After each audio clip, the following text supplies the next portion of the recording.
നമസ്കാരം, ഞാൻ Rakesh M G. നമ്മുടെ വാഹനത്തിന്റെ വൈപ്പർ ബ്ലേഡ് മാറാൻ വേണ്ട പ്രത്യേകിച്ച് ഒരു ടൈം പറയാൻ സാധിക്കുമോ? ഇങ്ങനെ ഒരു സംശയം എൻ്റെ ഒരു സബ്സ്ക്രൈബർ ചോദിച്ചിട്ടുണ്ടായിരുന്നു.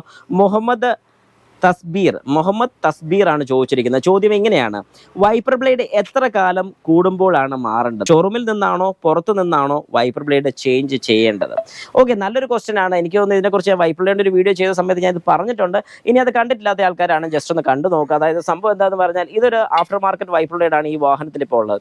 നിങ്ങൾ ഏത് വൈപ്പർ ബ്ലേഡ് ഇട്ടോ വാഹനത്തിൻ്റെ ലൈഫ്, അതായത് വൈപ്പർ ബ്ലേഡിൻ്റെ ലൈഫ് സെയിം തന്നെയായിരിക്കും. സെയിം തന്നെയെന്ന് ഉദ്ദേശിക്കുന്നത് ഒരിക്കലും നമുക്കൊരു വൈപ്പർ ബ്ലേഡ് ഇത്ര നാൾ നിൽക്കും എന്ന് നമുക്ക് ഉറപ്പിച്ച് പറയാൻ സാധിക്കത്തില്ല. എന്തുകൊണ്ടാണ് അങ്ങനെ? ശരിക്കും പറഞ്ഞു കഴിഞ്ഞാൽ നമ്മുടെ വാഹനത്തിൻ്റെ വൈപ്പർ ബ്ലേഡ് നമ്മൾ യൂസ് ചെയ്യുന്ന സിറ്റുവേഷൻ അനുസരിച്ചാണ് ഇരിക്കുന്നത്. അതായത് ഇപ്പോൾ ഒരു ടയറിൻ്റെ ലൈഫ്, ഇപ്പോൾ പലരും നമുക്ക് ടയർ തരുമ്പോൾ പറയാറുണ്ട് ഏകദേശം 1,00,000 കിലോമീറ്റർ വരെ ഈ ടയർ ഓടും, അല്ലെങ്കിൽ അത്രയും കിട്ടും എന്നൊക്കെ പറയും. പക്ഷേ ഒരു കാരണവശാലും നിങ്ങൾക്ക് അത് കിട്ടാറില്ല. എന്തുകൊണ്ടാണെന്നറിയോ? നമ്മുടെ മെയിൻ്റെനൻസിൻ്റെ രീതി കൊണ്ടാണ്. അതായത് നിങ്ങൾ ആ ഒരു ടയർ മെയിൻറ്റെയിൻ ചെയ്യുന്ന രീതിയുടെ പ്രശ്നം കൊണ്ടാണ് നിങ്ങൾക്ക് ആ ലൈഫ് കിട്ടാത്തത്. അതുപോലെ തന്നെയാണ് വാഹനത്തിൻ്റെ വൈപ്പർ ബ്ലേഡും. ഈ വൈപ്പർ ബ്ലേഡ് ഏകദേശം 6 മാസം കിട്ടിയ ആൾക്കാരുണ്ട്, 3 മാസം കിട്ടിയ ആൾക്കാരുണ്ട്, 2 വർഷം കിട്ടിയ ആൾക്കാരുണ്ട്. അപ്പോൾ 2 വർഷം എന്ന് പറയുമ്പോൾ പലരും ചോദിക്കുമായിരിക്കും അതൊരു ഒടുക്കത്തെ തള്ളായി പോയില്ലേ എന്ന് ചോദിക്കുമായിരിക്കും. പക്ഷേ ഒരു കാരണവശാലും അത് തള്ളല്ല.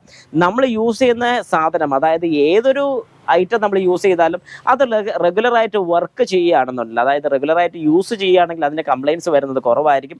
എന്നാൽ ചുമ്മാ ഇരുന്ന് പോവുകയാണെന്നുണ്ടെങ്കിൽ 100% കംപ്ലയിൻറ്റ് വരുന്നതായിരിക്കും. അപ്പോൾ അതുപോലെ തന്നെയാണ് നമ്മുടെ വാഹനത്തിൻ്റെ ഈ വൈപ്പർ ബ്ലേഡും. ഈ വൈപ്പർ ബ്ലേഡ് നമുക്കറിയാവുന്ന പോലെ ഇതൊരു റബ്ബറാണ് ഈ വരുന്നത്. ഈ റബ്ബറിൻ്റെ പോർഷൻ ഒരു തിൻ റബ്ബറാണ് ഈ വരുന്നത്. അതായത് വലിയ കട്ടിയുള്ള ഒന്നുമല്ല, ഒരു തിൻ റബ്ബർ ഫിലിം നമ്മുടെ ഗ്ലാസിൻ്റെ പുറത്ത് പറ്റിപ്പിടിച്ചിരിക്കുകയാണ്. നമ്മുടെ വാഹനം വെയിലത്തൊക്കെ കൊണ്ടിട്ട് കഴിയുന്ന സമയത്ത്, അതായത് നല്ല വെയിലത്ത് കിടക്കുന്ന സമയത്ത് ഏറ്റവും കൂടുതൽ ഹാർഡാകുന്ന, അല്ലെങ്കിൽ ഏറ്റവും കൂടുതൽ ഹീറ്റ് ആകുന്നത് നമ്മുടെ ഗ്ലാസ് ആണ്. ഗ്ലാസ് ഹീറ്റ് ആയതിനു ശേഷമായിരിക്കും കൂടുതലും ബോഡി ഹീറ്റ് ആകുന്നത്. കാരണം ഗ്ലാസ് പെട്ടെന്ന് ഹീറ്റ് അബ്സോർബ് ചെയ്യും. അങ്ങനെ പെട്ടെന്ന് ഗ്ലാസ് ഹീറ്റ് ആവും. ഈ ഹീറ്റ് നേരെ നമ്മുടെ റബ്ബറിലോട്ട് വരും. അന്നേരം എന്താണ് സംഭവിക്കുന്നത്? ജസ്റ്റ് ഒന്ന് ചിന്തിച്ചാൽ മതി. നിങ്ങളുടെ വീട്ടിലൊക്കെ ആണെങ്കിലും നിങ്ങളൊരു ചെരുപ്പ് കൊണ്ട് വെയിലത്തിടുക, ഒരു 10 ദിവസം കഴിയുമ്പോഴത്തേക്ക് ആ ചെരുപ്പ് കുറച്ചൊന്ന് ഹാർഡാവും. എന്ത് സോഫ്റ്റ് ചെരുപ്പാന്ന് പറഞ്ഞാലും ഒരുപാട് വെയിലടിച്ച് കഴിയുമ്പോൾ അത് ഹാർഡാവും. അതുപോലെ തന്നെയാണ് ഈ വൈപ്പർ ബ്ലേഡ്. അപ്പം നിങ്ങളിപ്പോൾ ചോദിക്കുമായിരിക്കും, എന്നാൽ പിന്നെ അങ്ങനെയാണെങ്കിൽ വാഹനം നമുക്ക് വഴി കൊണ്ടിടാതെ ഇരിക്കാൻ പറ്റാത്തൊരു സിറ്റുവേഷൻ ആണല്ലോ, എന്ത് ചെയ്യും? വേറെ ഒന്നും ചെയ്യേണ്ട. ഒന്നെങ്കിൽ നിങ്ങളിങ്ങനെ പൊക്കി വെക്കുക, അല്ലെന്നുണ്ടെങ്കിൽ നിങ്ങൾക്ക് ചെയ്യാൻ പറ്റുന്നൊരു കാര്യം, ഒരു പേപ്പറോ എന്തെങ്കിലും വെച്ചിട്ടൊന്ന് ജസ്റ്റ് ഒന്നിങ്ങനെ താത്ത് വെക്കാൻ സാധിക്കും. അപ്പോൾ അതിൻ്റെ ഒരു കോൺടാക്റ്റ് കുറയ്ക്കാൻ സാധിക്കും.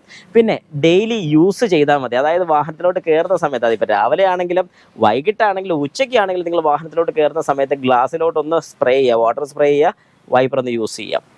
ഏതൊക്കെ തവണ നിങ്ങൾ വാഹനത്തിലോട്ട് കയറുന്നുണ്ടോ ആ തവണകളെല്ലാം ഈ ഒരു വൈപ്പറിൽ വർക്ക് ചെയ്യുകയാണെന്നുണ്ടെങ്കിൽ, അല്ലെങ്കിൽ വൈപ്പർ യൂസ് ചെയ്യുകയാണെന്നുണ്ടെങ്കിൽ ഉറപ്പായിട്ടും ഈ വൈപ്പർ ബ്ലേഡിന് ലൈഫ് കൂടുതൽ കിട്ടുന്നതായിരിക്കും. അതേ സ്ഥാനത്ത് നിങ്ങൾ മഴയാകട്ടെ, അല്ലെങ്കിൽ മഴ വരുമ്പോഴാകട്ടെ, അല്ലെങ്കിൽ എപ്പോഴെങ്കിലും പൊടിയൊക്കെ പിടിച്ചിരിക്കുന്ന സമയത്ത് മാത്രം യൂസ് ചെയ്യുകയാണെങ്കിൽ പെട്ടെന്ന് ഈ വൈപ്പർ ബ്ലേഡ് മാറേണ്ടി വരും. അതേ സ്ഥാനത്ത് നിങ്ങളിത് സ്ഥിരം യൂസ് ചെയ്തുകൊണ്ടിരിക്കുന്ന ഒരു വ്യക്തിയാണെന്നുണ്ടെങ്കിൽ ഉറപ്പായിട്ടും നിങ്ങൾക്ക് ഇതിന് ലൈഫ് കിട്ടുന്നതാണ്.